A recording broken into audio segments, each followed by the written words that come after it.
లలాట లిఖితం అంటారు. ఆ! తలరాత రాశాడు దేవుడికి మనం ఏం చేస్తాం అంటాం కదా!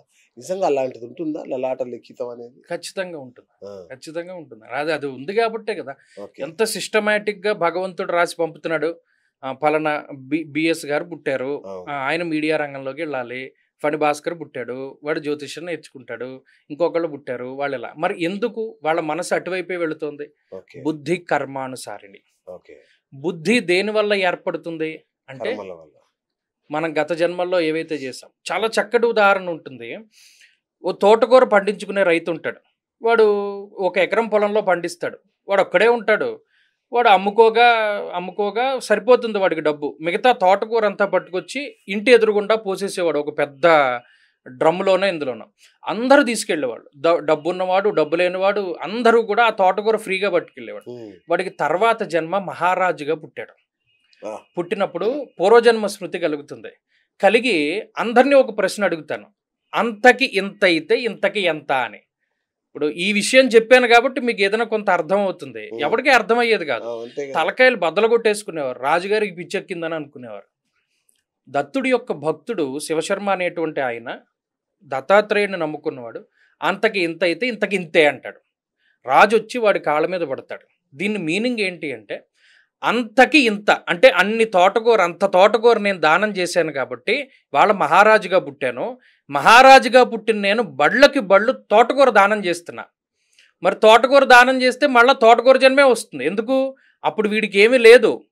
ఉత్త తోటకూరే పండించేవాడు. వీడి దగ్గర ఉన్నదంతా దానం ఇచ్చేవాడు. ఇవాళ వీడు మహారాజు. అంటే వీడు ఎంత దానం చేయాలి?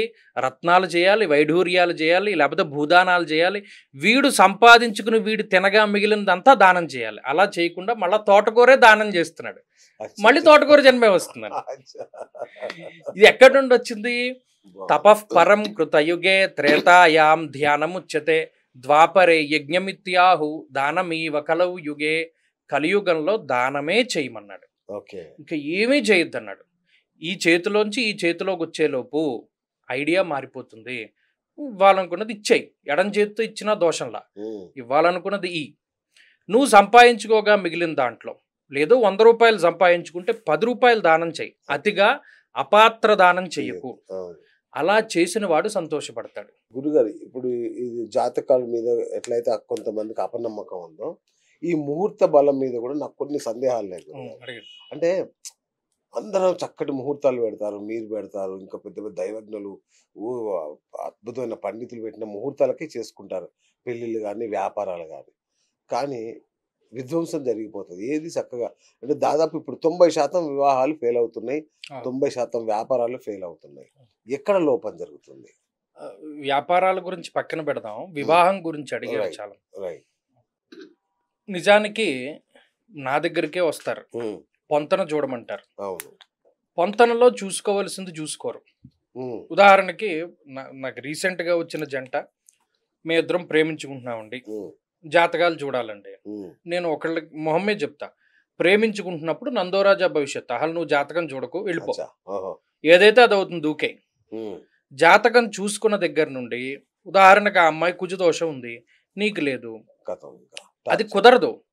ధనే వ్యయే చ పాతాళే జామిత్రే చాష్టమే కుజే స్త్రీణాం భర్తృ వినాశాయ పుంసాం భార్యా వినశ్యతి అన్నాడు. అసలు దాంట్లో ఆప్షన్ ఏం లేదు. చేసుకోకూడదు అన్నప్పుడు చేసుకోకూడదు. ఇప్పుడు దీనికి ఏమైంది? కుజదోషానికి ఏదైనా రెమెడీ ఉంటుంది కదండి. ఆ రెమెడీ అన్నది మొదలుపెట్టిన నాడు ఏమవుతుంది? తినేస్తారు. ఎవరు చేస్తారండి? ఇప్పుడు శాంతి కమలాకరం అని ఒక గ్రంథం ఉంది, వాళ్ళు దాని పేరే చాలా మందికి తెలియదు. 1986 లాస్ట్ ప్రింట్, ఇవాళకి లేదు ప్రింట్. నేను కష్టపడి వెతకగా నాకు ఒక జిరాక్స్ కాపీ దొరికింది. దాంట్లో గోముఖ ప్రసవ శాంతి. అసలు ఈ పేర్లు ఎవరికి తెలుసు? తల్లిదండ్రుల నక్షత్రాల్లో పుట్టిన వాళ్ళు గోముఖ ప్రసవం చేసుకోవాలి. అంటే ఏంటి? తల్లిదండ్రుల నక్షత్రాల్లో పిల్లాడు కానీ పిల్ల కానీ పుడితే దోషం. అప్పుడు ఈ పిల్లాడు పిల్ల మళ్ళా గోముఖం నుండి బయటకు వచ్చినట్టు దాన్ని గోముఖ ప్రసవ శాంతి అన్నాడు. దానికి సంబంధించిన ప్రయోగాలు ఇవన్నీ శాంతి కమలాకరంలో ఉంటాయి. చాలా ఉంటాయి. అలాగా నాళావేష్ట ఉంటుంది, లేదు ఇప్పుడు చెప్పినటువంటి ఈ కుజదోషాలకి రెమెడీల కింద చూసుకునేటువంటి ఉంటాయి. అలా ఇవన్నీ ఆవిడకి తెలుసు. వాళ్ళకి కావాల్సింది ఏంటంటే ఆ మోజులో ఉన్నప్పుడు పెళ్లి చేసేసుకోవడం. ఇప్పుడు ఊడిపోయేది ఉంటే అది ఫెవికాల్తో అతికించినా ఫెవిస్టిక్తో అతికించినా అదేం నిలబడుతుంది? దానికి ముహూర్తం గురించి కాదు. 90% ఆ పొంతన కుదరట్లా. ఓకే. దీంట్లో ఏకనక్షత్ర దోషాలు ఉంటాయి, అది ఎవరు చూసుకోరు. లగ్నాలు ఉంటాయి, చంద్ర లగ్నాలు ఉంటాయి, కుజ దోషాలు ఉంటాయి, వేద నక్షత్రాలన్నీ అసలు ఆ పేరే వాడికి తెలియదు కదా. అవును. వేద నక్షత్రం అని ఉంటుంది. ఉదాహరణకి పూర్వాషాఢకి పుష్యమి వేద నక్షత్రం అవుతుంది. అది చేసుకున్నవాడు ఏమవుతాడు? ఇవేమి మరి ఎవరికి తెలియనప్పుడు అవి ఎలా నిలబడతాయి? ఓకే. ఎంతసేపు పాయింట్లు ఒకటే చూసుకుంటే, జంతువులు ఒకటే చూసుకుంటే అది కలవదు కదా. జాతకం కూడా చూసుకోవాలి. ఆ జాతకాలు కుదరకపోవడం ఒక పాయింట్ అయితే, కొన్ని సార్లు నేను చాలా అబ్జర్వ్ చేశాను. ముహూర్తం బాగా లేకపోయినా, జాతకాలు కుదరకపోయినా, వాళ్ళకి ఎన్ని సమస్యలున్నా చేసేవాడి హస్తవాసి బాగుండి పెళ్ళిళ్ళు నిలబడ్డ వాళ్ళు చాలా మందిని చూశాను. నేను చూశాను. ఉదాహరణకి మనకి పంచపర్వాలు అని ఉంటాయి. అంటే రవి సంక్రమించినటువంటి రోజు ఒకటి, పౌర్ణమి ఒకటి, చవితి ఒకటి, ఇలా కొన్ని రోజులు ఉంటాయి. వాటిలో శుభకార్యాలు చేయకూడదు, చేస్తే నిలబడవు. అలాగే కొన్ని సూత్రాలు కుండబద్దలు కొట్టినట్టు చెప్తాడు. ఏమిటి? వివాహే గురు పుష్యేతు షాణ్మాస మరణం ధ్రువం. ఎన్ని నెలల్లో చచ్చిపోతారు ఇలా చేసుకున్నవాడు అన్నది కూడా, వివాహం చేస్తే ఇలాగా, గృహప్రవేశం చేస్తే ఇలాగా, గృహారంభం చేస్తే ఇలాగా. మీరు వివాహం ఒకటే అంటున్నారు, ఎన్ని శంకుస్థాపనలు, ఎన్ని గృహప్రవేశాలు చాలా దారుణమైన తిథుల్లో పెట్టుకుంటున్నారు. చైత్రమాసే గృహారంభే ధనధాన్య పశుక్షయం. ఇది బెస్ట్ ఎగ్జాంపుల్. సందర్భం వచ్చింది కాబట్టి చెప్పాను. ఆషాఢ మాసంలో గృహారంభం చేయకూడదు. ఆషాఢే గోకులం హంతి అన్నాడు. ఒక ఆయన, అతి తెలివైన ఆయన, ఆషాఢ మాసంలో నేను చేస్తా అని చెప్పి చేశాడు. చేసిన కొంతకాలానికి భార్య గతించింది. రెండో పెళ్లి చేసుకున్నాడు. రెండో భార్య గతించింది. కుటుంబం లేదు, పిల్లలు ఆయన దగ్గర ఉండరు. గోకులం హంతి. గోకులం హంతి అంటే ఏంటి? కుటుంబం లేదు, ఉండదన్నాడు. పుష్యే చాగ్ని భయం చేయవా.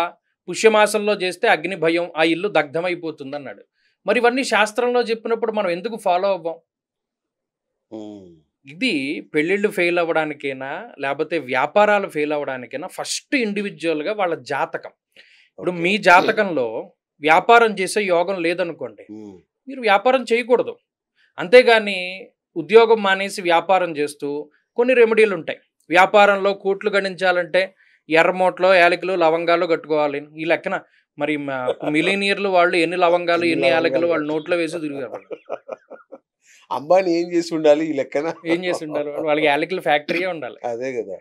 అవి ఏమి ఉండవండి. అది చెప్పాను కదా, వాళ్ళు ఏం చేయాలి, కర్మ అవంతా కూడా ఇది దాంట్లోనే ఉంటుంది. కాబట్టి అది ముహూర్తం కొంత ఫాల్ట్, ముహూర్త దోషాలు కొన్ని పెడుతున్నారు, తెలిసి తెలియని ముహూర్తాలు. తర్వాత రెండోది ఏంటంటే ఇండివిజువల్ జాతకం అన్నది చాలా ముఖ్యం. అది సరిగ్గా పరిశీలన చేసుకోవాలి. దీనికి ఇది సరిపోతుందా లేదా, సరిపోకపోతే ఏం చేయాలి? ఆల్టర్నేటివ్. మీరు చేద్దాం అనుకున్నారు వ్యాపారం, మీది బాగాలేదు, భార్య గారి పేరు మీద చేసుకోండి, పిల్లల పేరు మీద చేసుకోండి, పార్ట్నర్షిప్ లోకి వెళ్ళండి. వేరియస్ ఆప్షన్స్ ఉన్నాయి కదా. ఎందుకు మనకి అవకాశం లేకపోయినా అందులో దూరి ఉక్కిరి బిక్కిరి అయిపోయి మనం అందులో ఉండిపోవడం?